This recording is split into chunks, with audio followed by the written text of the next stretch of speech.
Chris Slade, Mr. Amazing. All right. We have some of the premier independent wrestlers in our midst right now. We are Kayfabe Legends. We are 3 Count Wrestling. Guys, how do you think the show went so far? How do you think this show specifically went for you guys? I did my thing, so a night that I could do my thing and get the crowd, up. I think it was a great night. So, Personally, yeah. I think anytime Slade is on the card, it's a W. It's a W. See, he gets it. Whenever I see a 6-pack like Slade's, Nah, for real. not only does it make me jealous, it makes me seem like it makes me think that it's gonna be the best wrestling show I've ever seen. Hey, listen. That makes me feel really good. I work really hard in the gym. I eat like a pig, but I eat like a pig in moderation. And I've never seen a pig with a 6-pack. Hey, listen, you'll meet. This is the first one. But no, man. I used to look. I looked at the Finn Balor because I was like, man, that dude's abs were goals, man. Eat clean. Yeah, no, but I was like, I love fries too much. There you go. Like I like pizza. You know what I mean? Thing is, doesn't? it's not about. And I learned it's not about that. It's really about consistency in the gym and that balance. You know what I mean? I don't eat a lot. I eat when I'm full, and then I'm done. And then, so sometimes I'll get Chipotle, and I'll get a Chipotle, I'll eat a burrito, and that bitch will be like, eat this half, and then eat this half for dinner, and I'm good. You know what I mean?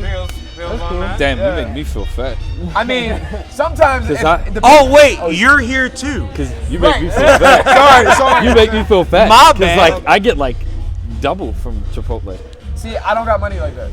I get the points. You use the we good, points. fam. That's the thing. You single up each time, then a couple times you get the double. Yeah. feel Literally, it. nobody I feel gets it. the. See, Nobody I uses do that the at the app. dispensary, so. That's when I use my points. Yeah. There you go. Oh man, but what I like to ask is a double question for both of y'all. When did you start realizing wrestling was a thing for you guys? Okay, so because everyone, we've all watched wrestling in the beginning. You know what I'm saying? Ruthless aggression, attitude, whatever we were gonna watch. At what point did y'all realize wrestling is for me? I was a second-generation wrestler to begin with. My uncle has wrestled for ACW and stuff, and I was always kind of around the indie scene. Hell yeah. So when I first started, just getting into wrestling and stuff, all I knew at first was WWE. And my uncle doesn't wrestle for WWE, but he wrestles. I didn't know what the hell I was looking at. But He's I knew what do you mean you wrestle? Yeah. You're not in WWE. I had not a single clue. And again, I've always been open-minded, even as a kid. I was just I have no clue what I'm looking at. Okay. But it made me realize, wait, these my family. Like my uncle's doing this shit. I can do this shit. I go to a WWE show. I see somebody like a Jeff Hardy, one of the younger crop of the Ruthless Aggression era and stuff, right? Mm-hmm. And I'm looking up to those type of people. Then eventually I get put on to prime TNA AJ Styles, genuinely. And so, genuinely. So I start watching stuff like that. I start playing the games. I feel like I understand it a little bit. Did you have the more. TNA game? Yes. I was obsessed. I had the TNA game console. No one liked and it. I had it. No one liked the TNA game. Did y'all have it on the iPad? Y'all wasn't in the field. But yeah, pretty much that. It took for me to just. The more I learned about it, the more I got just fucking obsessed. Okay. I came in knowing Batista, he's from DC. I made that connection in my head. Who the hell else is from DC? You want to hear what's very funny? My dad, who is just the oldest man ever, but the hardest man I ever met. Shout out Coach Ben. Coach Tynes. He was a bouncer in DC for quite a long time, from the 80s up until whenever the fuck he told me he wasn't. Hell yeah. I started watching wrestling. We started getting into it. Batista was huge. Batista was a champion. He looked at Batista and was like, I know that guy. Damn. He's from DC. I think I seen him bounce before. That's crazy because he definitely was when he was doing the early before the early 2000s. And it's a crazy thing. I'm just like, no, the fuck you didn't. So funny enough. So I, growing up, go to a church called Spirit of Faith, who actually worked with Batista as his partner in construction and as a bouncer. So that character of Batista was real. Oh yeah, he was actually a bouncer. With Devon? No, I was like with Devon. Yeah. You know what I'm saying? Yes, it was like Pastor Devon. Oh yeah, absolutely. Yeah. Deacon Batista. Oh no. So the guy that he knows, that knew him, that worked with him, became a deacon.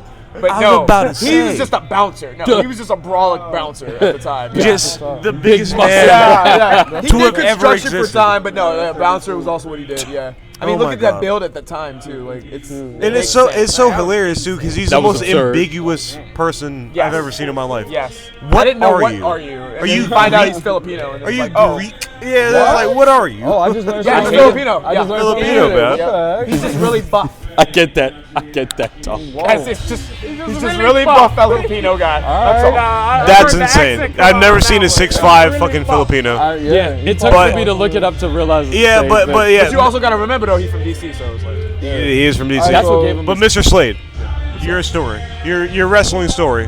Mine was polar opposite. I didn't have any really way of getting into the wrestling business. I didn't know, but I knew it was for me. When my dad took me and my cousin to Raw in '09, and anybody knows '09. I know what was going on. Oh. Yeah, there you go. He knows what was Randy. And I had been to a WWE event before. And mind you, preface this by saying, I said from age 5 I was going to be a wrestler and a superhero growing up. My man. I cosplay for a living and I've done birthday parties as a superhero, but I also wrestle. So here I am. I saw the Deadpool. I saw Yeah. the Oh yeah. Deadpool. Yeah. That So was- yeah, there you go. So I think I'm doing all right. Daredevil. Whoops, Daredevil. Daredevil. Yeah, I'm doing all right. You know, a 5-year-old me's kind of happy, right? But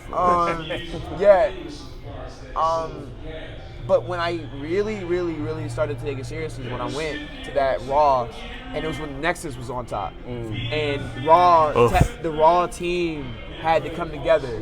You mean John Cena? Yeah, well, yeah, basically. But you had Edge in there at the time. You had Sheamus, had Randy Orton, and I was never been so close because this is the barricade. This is me, front row, right by the shit. entrance, Damn. That's on so that cool. corner. Oh yeah. And I'm like, and I'm watching him, and I've always been a visual learner, and I've always been the kid of I can see it, I can do it. There you go.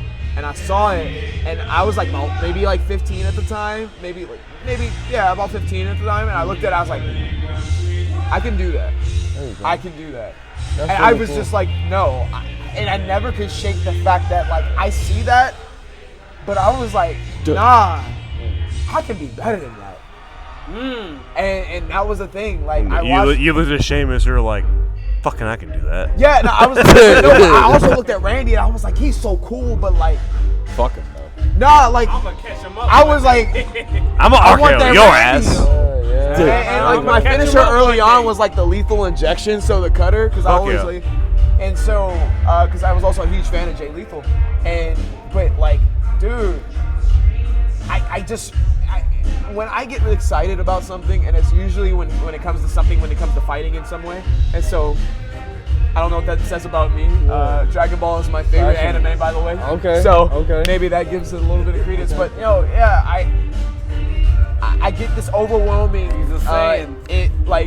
urge to just do it, And I was at BlurCon and went down, and I was going up to go smoke, and I saw a bunch of grown men lightsaber dueling, and it was an actual organized thing. Oh, Damn. yeah. That And I was like, oh yeah, That's ill as fuck. and I went downstairs. I was like, "Fuck that! I'm gonna go lightsaber duel." And That's I ill as and fuck. after like 7 guys later, I'm like, "Yeah, let's fucking go!" And so it really was that for me as a kid. I was always been like that. So I didn't know how I was gonna get into it. I didn't know what I was gonna do. I just looked for ways. Gilbert's actually, that was just on the show today. He was running a school that Word. was giving out flyers when there. I was in that line. And I just kept that for years until I turned 18. And I called it, and the school was no longer there. Oh, wow. I was Damn. fucked. Wow. So, and then I was looking up MCW prices, and I just didn't have the money. And I found out about backyard wrestling, but I thought it was professional wrestling, but I was lied to. And then I realized it was like backyard wrestling pretty quick when I got to the ring. Like, it had a ring, and it was in a professional wrestling ring school, but it was not sanctioned. It was no commission or anything like that. You had to keep it on a hush hush, and I was like, this is bullshit. Okay. Yeah, and then, but I grew to love it because I was like, hey, this might get me noticed. So I would post all my stuff on YouTube. And maybe somebody will notice. Maybe somebody will see me. You know what I mean? And I found out about this one guy that was training people, and they're taking like stupid guys like me that did backyard. It didn't look down on us, you know. And I'm sicking Nick and shouting you out. We're supposed to hate each other, but fuck My you. goat. But yeah, and he was trained by Ruckus, which is also he's really been a mentor to me too. And long story short, moved down to my parents' house because they were like, "Yeah, you gonna quit college and do what? Yeah, fuck out of here." Wow. And, Hey, that was what happened. Damn, I yeah, think and I had to move out, and I moved out. Now, they didn't want me to, obviously. They didn't kick me out, but it was like, in order for me to do what I know I can do, I gotta prove it to you. So I gotta go out on my own, and that was it. So yeah, long story short, by no stretch of the imagination should I be sitting in front of you right now. Right. But yeah, that urge as a kid that I could not let go when I was seeing Randy Orton dog everybody, I couldn't let it go. So yeah. I think that feeling you're talking about is passion. And when we watch you in the ring, man, you definitely got passion in the shows, bro. I do my best. Yeah. Yeah, bro. And a question I have for both y'all is, what move do y'all love giving but hate taking? I have a rule for me. I'll never give you anything that I won't take myself. Yeah. Oh, okay, Yeah. okay. Yeah. Oh, yeah, Vince McMahon rules. emphasize Yeah. that. However, There's that's some, a different thing of saying that it sucked. I fortunately don't run into that problem super often because not a lot of people can do the things that I do. You got that right. That's not even like I've had people try to do it, and there's like, and it seems so simple, but it's Sorry. like, it's just like no, it's just the way you do it specifically. So, but I would say maybe like the black mass kick that I do. Yes. Okay. Yes. Beautiful. Because I have legitimately broken jaws with it. Beautiful. And I feel so bad. Like it was because you never want to actually take somebody out in months of their career and things like that. So I don't use it as much as I used to. But I know that the thing about that move is the spin and that control. Not everybody has it, and still, even when you have it, things happen. You know, when you're in the heat of the moment. So I always make sure it doesn't ever really suck for me because I always make sure that if I'm taking it, I'm protecting myself. Like this is what they say. This is your money maker, right? I made it. Shout out to Miz. Yeah. I like. Look, man. I will say this. I look at myself as a generally average looking guy. If I'm starting at that, I don't want to go worse. You know. We can only go. I would rather only go up, not a downward trajectory. So yeah. So that's for me. The black mass probably the one I'm weary of the most. No, hell yeah. As two brothers, like, you know what I mean, like two black people within the wrestling industry or whatever. What is something that you see that it can be improved, and something that like you would like to, like something you see that you can improve, you know, as far as just like the viewpoint of brothers in wrestling? Because if you've been a WWE fan your whole life, like you only got like, you know, Kofi Kingston, you only got like, you know, so many cats like that, you know what I'm saying? Like yeah, how can we improve the view of brothers within the wrestling sphere, do you think? Put me on TV. Obviously, put a guy on TV. But all jokes aside, I'm gonna let you answer that first. No, not for real. But You spitting. Because at the end of the day, though, there needs to be more people just being themselves, and that's how I feel. I feel like sometimes, as you said, as a brother, I feel like sometimes you get shoehorned into an alley. You get shoehorned into a box. See, at the end of the day, most people like just looking at me. you'll probably never guess that my biggest influences in this is like Chris Hero, Kenta, like bunch of strikers like Kyle O'Reilly, you know what I'm saying? And then when I switch over to like people that helped shape me when I grew up, like on like a personal, like, you know, I'm a, you know, prospecting black wrestler. Like, you got people like Sheldon. I grew up watching Swerve and stuff on the indies. So like people like that, they made their own lane and they did their own thing. And I feel like us keep doing us and doing it the right way, keep constantly advocating for ourselves to go forward, push each other to do better. Like, because at the end of the day, if we're not all trying to be at 100% and give 100% into this, people are still going to have an excuse to try to look down on us. And at the end of the day, we know what we have to provide, and we know what we are capable of providing and beyond people's expectations. So just keep, like, we got to keep studying the path and keep striving for nothing but greatness. Because if you don't, you're gonna give people an excuse. And I hate to say, because I hate to say this, but it's true more than what you said though. Like, you know, because we are black, because we are, you know, we are men, and because you know, we are looked at a certain way, we have to do everything 100%. Yes. Like on one. Like y'all see me out here and I'm doing like X, Y, and Z. The myth of black excellence exists throughout. Yeah. This one cat who can be white, you know what I'm saying, is just doing this one thing, you know what I'm saying? He's like considered the greatest thing on God's green earth, you know what I mean? Brother doing the same thing, that's what he's supposed to do. You know what I'm saying? It's like we're expecting excellence from this one cat, whereas, you know what I'm saying, this other thing, he's amazing. Like Actually, you said something that actually kind of frustrated me, and these are people that I'm about to name have all been signed, but been signed or are signed, but at the same time, like people were like, oh, don't realize it. And maybe that's on me because I don't ever like publicly say anything or whatever like that. But guys like Jordan Oliver, guys like Matt Riddle, guys like Lindsay Dorado, guys like Kalisto, guys like fucking god damn it, Ace Austin. You know what I mean? Like, these are guys that have been signed. These are guys I've also been in the fucking ring with.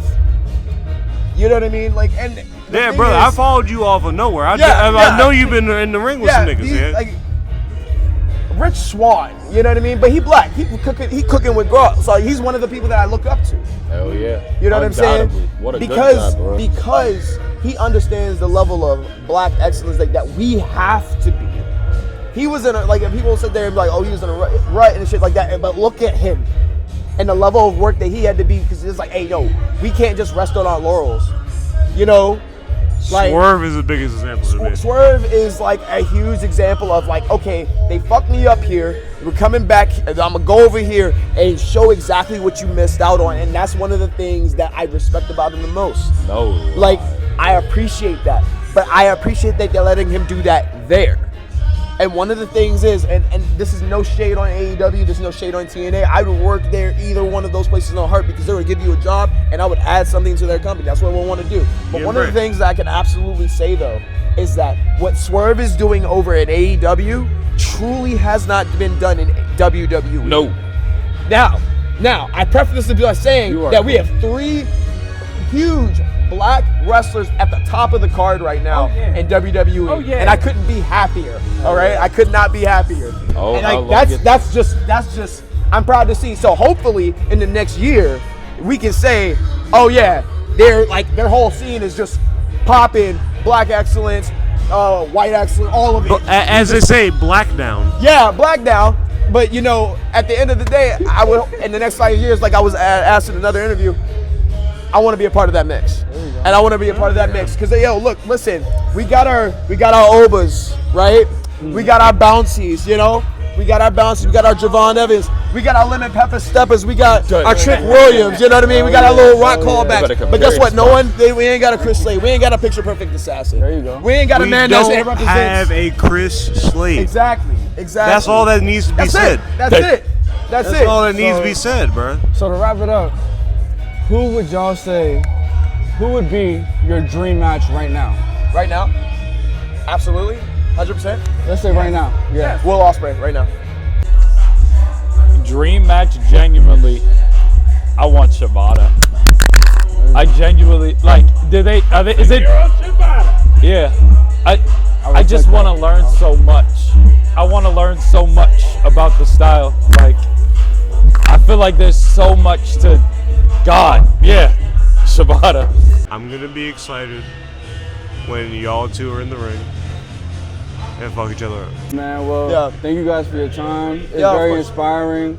You know, I'm sure people will look at this and be like, dang, you know? This is this is a new era, bro. It is. This And, is a new era and of these wrestling. two right here, Ushering in, baby. they nothing but the real 100%. deal. Yes, sir. You can't teach of that wrestling. anywhere. Thank you for having us. I appreciate Thank you for y'all. coming out yeah, again, for real. guys. Like, Hey, seriously, of course, man. we appreciate y'all you for what y'all do. You're gonna know 3-count wrestling, bro. Kayfabe Yes, sir. Legends. We got Chris Slade. We got Mr. Maven, man. Yes, sir. Thank you for having us here.